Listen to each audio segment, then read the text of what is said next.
오늘날 우리가 살아가는 시대는 불확실성의 시대라는 말로 요약될 수 있을 것입니다.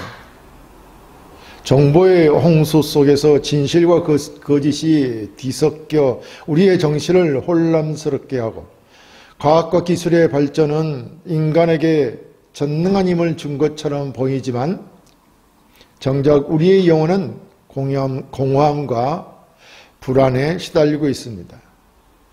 과연 도대체 우리 인간은 무엇을 믿어야 하는가? 무엇이 영원한 진리인가라는 본질적인 질문 앞에서 세상은 명확한 답을 주지 못하고 있습니다. 오히려 모든 것을 의심하고 심지어는 절대 진리 자체를 부정하는 포스트 모던적 회의주의가 만연하여 우리의 신앙마저 뿌리째 흔들려고 시도합니다. 이러한 시대적 도전 속에서 우리는 오늘 기독교 신앙의 가장 핵심이자 근본인 예수 그리스도의 부활에 대한 사도 바울의 강력하고 명징한 증언 앞에 서게 됩니다. 만약 그리스도의 부활이 없다면 우리의 믿음은 헛것이며 우리는 여전히 죄 가운데 있을 것입니다. 그러나 바울은 부활이 헛된 이야기가 아니라 역사적이고 실제적인 사건이며 수많은 증인들에 의해 확인된 확실한 증거임을 선포합니다. 이 증거는 단순히 과거의 역사를 확인하는 것을 넘어 현재를 살아가는 우리에게 영원한 소망을 주며 우리의 삶의 방향을 근본적으로 바꾸어 놓은 살아있는 능력입니다. 오늘 본문은 부활하신 주님께서 누구에게 어떤 방식으로 나타나셨는지를 시간적 순서에 따라 열거하며 그 부활이 얼마나 반박할 수 없는 사실인지를 확증하고 있습니다. 이 말씀을 통해 우리는 혼돈의 시대 속에서 흔들리지 않는 믿음의 닻을 내리고 부활하신 그리스도만이 우리의 모든 것을 책임지시는 유일한 구원자이심을 다시금 확증하는 은혜의 시간을 갖기를 간절히 바라며 말씀을 함께 보도록 하겠습니다. 첫째, 부활의 첫 목격자는 베드로에게 확실히 나타나셨습니다. 본문 5절에 게바에게 보이시고 후에 12 제자에게 와라고 하였습니다. 부활하신 그리스도의 나타나심을 제자들에게 보이셨다는 기록이며 그 첫 번째 목격자로 게바를 지목하고 있습니다.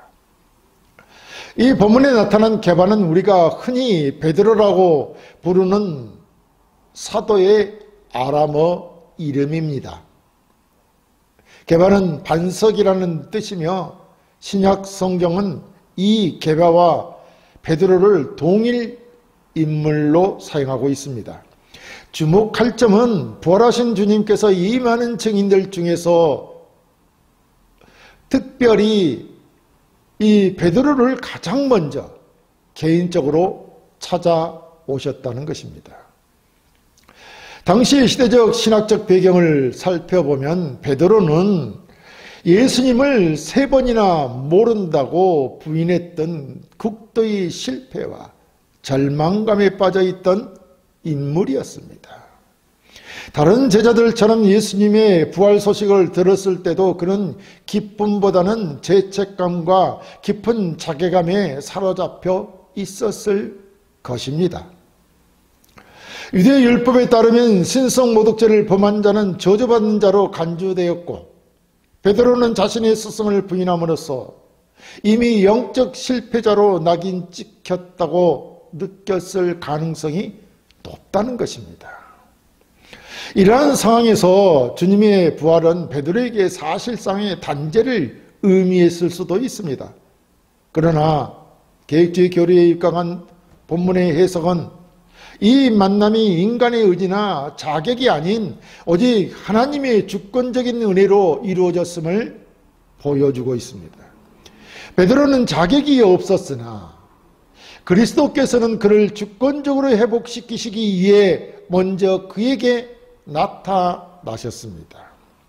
이는 개혁주의가 강조하는 불가항력적인 은혜, 즉 하나님께서 구원하시기로 작정하신 자를 반드시 부르시고 구원에 이르게 하시려는 효력 있는 부르심의 신뢰인 것입니다. 예수님은 베드로의 실패에도 불구하고 그를 포기하지 않으셨으며 그의 연약함을 통해 하나님의 권능을 드러내기로 작정하셨던 것입니다. 오늘날 우리 중에 베드로와 같이 크고 작은 실패와 죄책감 속에서 살아가고 있는 이들이 얼마나 많습니까? 우리는 넘어지고 좌절하고 때로는 주님을 부인하는 듯한 삶의 순간들을 경험합니다. 그러나 이 말씀은 우리의 자격이나 공로가 아닌 오직 부활하신 그리스도의 넘치는 사랑과 은혜가 우리를 회복시키고 있다는 것입니다. 우리의 과거의 실패는 그리스도의 부활 능력을 체험하는데 전혀 장애물이 되지 못한다는 말입니다. 오히려 그 실패의 자리, 가장 낮아진 절망의 자리야말로 주님의 주권적인 회복의 은혜가 임하는 가장 확실한 자리가 되는 것입니다. 우리는 주님께서 부활하신 후 디베라 바닷가에서 베드로를 찾아오신 사건을 떠올릴 수 있습니다. 베드로는 다시 고기 잡는 어부의 삶으로 돌아가려 했지만 주님은 불을 피우고 숯불 위에 떡과 생선을 준비하여 그를 기다리셨습니다. 주님은 베드로에게 3번이나 네가 나를 사랑하느냐라고 물으셨고 그를 다시금 당신의 양을 먹이는 목자의 사명으로 회복시켜 주셨습니다. 이 만남은 베드로의 과거를 묻고 미래를 열어주신 부활의 개인적 능력의 완벽한 예라고 할 것입니다. 오늘날 우리 중에는 과거의 실패나 죄책감 때문에 하나님과의 관계가 단절되었다고 느끼거나 교회 봉사를 망설이는 분들이 있을 수 있습니다. 그러나 부활하신 주님은 우리가 실패한 바로 그 자리에 다시 찾아오셔서 우리의 이름을 부르시고 네가 나를 사랑하느냐 라고 물으십니다. 이 개인적인 부활의 만남이 우리의 삶에 대한 첫 번째 확실한 증거입니다. 이 만남을 통해 우리는 우리의 과거가 아무리 부끄럽더라도 오직 그리스도의 은혜와 사명이 우리의 존재의 이유가 됨을 확신하며 다시 사명을 붙들고 일어설 수 있는 능력을 얻게 됩니다. 우리의 사역은 우리의 자격이 아니라 우리를 다시 찾아오신 주님의 부활 능력으로 시작된다는 것입니다. 둘째, 부활의 산 증인들 500여 형제에게 동시에 증명됩니다. 본문 6절에 그 후에 500여 형제에게 일시에 보이셨나니 그 중에 지금까지 대다수는 살아있고 어떤 사람은 잠들었으며 라고 하였습니다. 본문은 부활의 증거와 개인적인 회복을 넘어 공적인 확증으로 나아가고 있음을 보여줍니다. 주님의 부활을 500여 명이 넘는 사람들에게 동시에 보이신 사건을 언급합니다. 여기에 등장한 중요한 용어는 일시에입니다. 동시에라는 말입니다. 일시에 보이셨다는 것이죠. 이는 동시에 한 번에라는 의미로 주님께서 한 장소에 모인 500여 명의 사람들에게 당신의 부활하신 모습을, 부활하신 몸을 보이셨다라는 말입니다.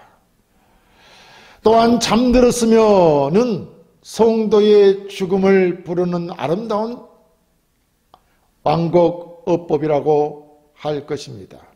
이는 죽음이 끝이 아니라 그리스도 안에서 잠시 잠자는 것과 같으며 언젠가는 주님께서 다시 오실 때 부활할 것이라는 소망을 내포하고 있습니다. 당시에 이 500여 증인에 대한 언급은 유대인들의 법정적 요구를 충족시키는 결정적인 증거였습니다. 유대율법에 따르면 어떤 사실을 확정하려면 적어도 2~3명의 증인이 필요했습니다. 그런데 사도 바울은 무려 500여 명이 넘는 증인을 제시함으로써 부활의 사실이 전혀 반박할 수 없는 역사적 사건임을 선포하고 있는 것입니다. 이 증언은 신화나 환상이 될 수 없다는 말입니다.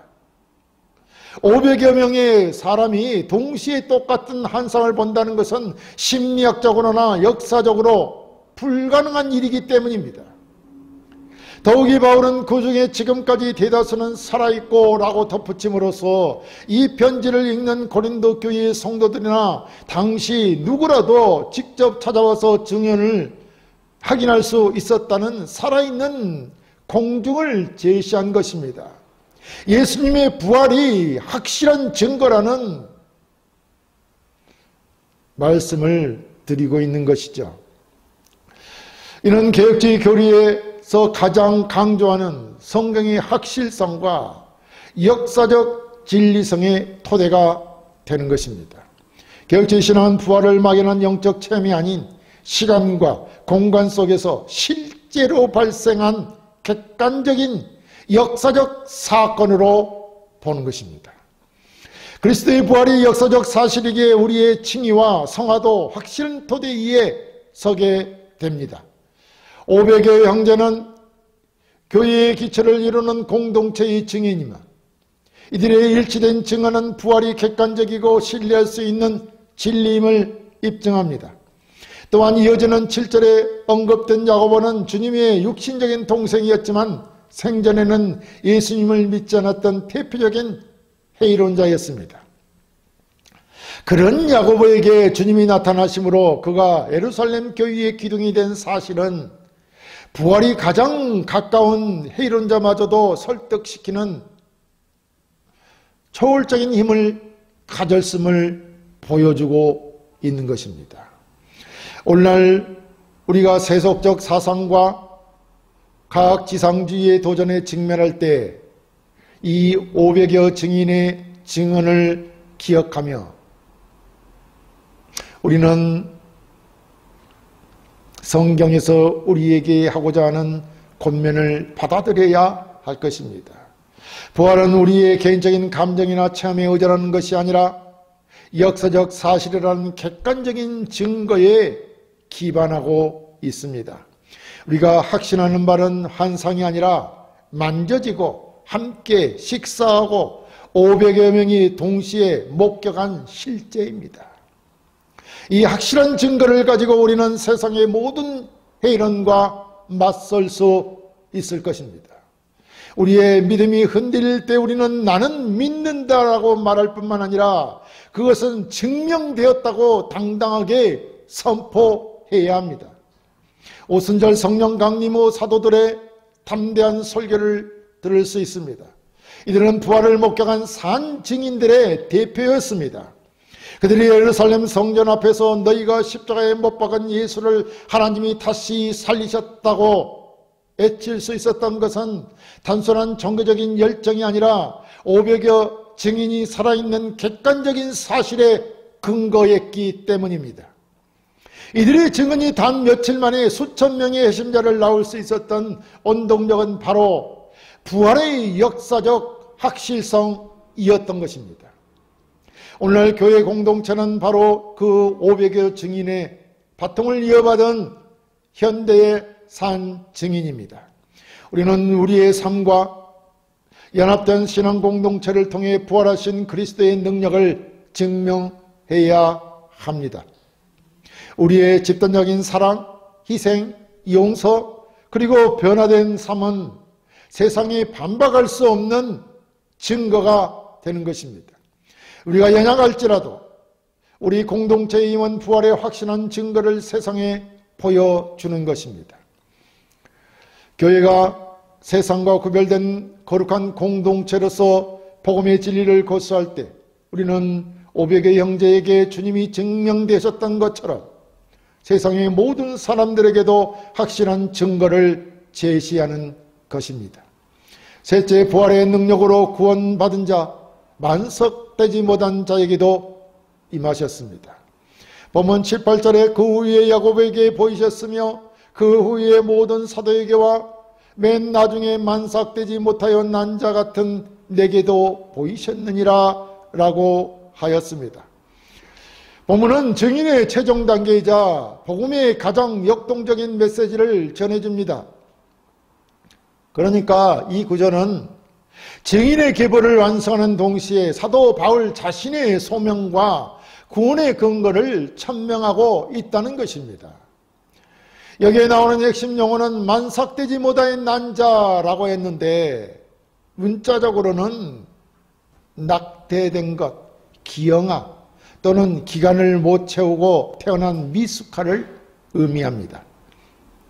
바울은 이 단어를 사용하여 자신을 극도로 낮추는데 이는 그가 사도들 중 가장 작은 자이며 사도가 될 자격이 없는 사람임을 고백하는 자기 비하적인 표현입니다.